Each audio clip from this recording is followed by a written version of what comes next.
В Новый год с новыми законами. С 1 января в стране вступает в силу сразу несколько нововведений. В первую очередь это коснется медицинской сферы. Теперь лист нетрудоспособности можно будет оформить в электронном виде. В качестве пилотного региона пока выбрана Астраханская область, но в Якутии к внедрению системы специалисты уже готовы. Это существенно снижается нагрузка на само лечебное учреждение, также снижается нагрузка для работодателя, соответственно, уменьшается документооборот.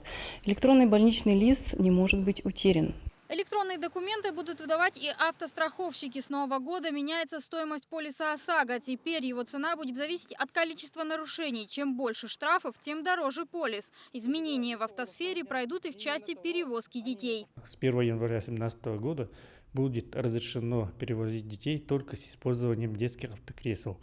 Причем детские автокресла будут сертифицированы. Автовладельцы-должники с января 17-го могут стать пешеходами. За неуплату алиментов, штрафов ГИБДД, либо невыплату ущерба за преступление на сумму более 10 тысяч рублей будут изымать права.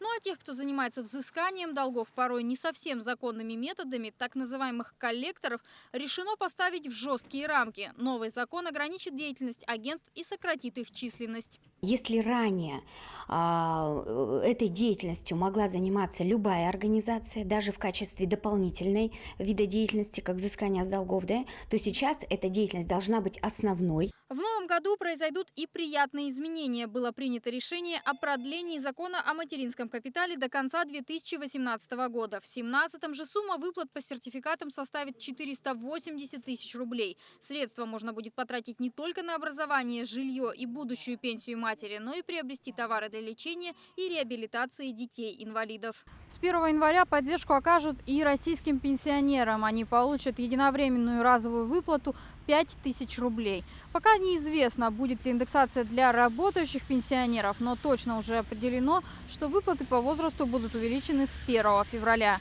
Анна Лебединская, Роберт Набиев, Вести, Якутск.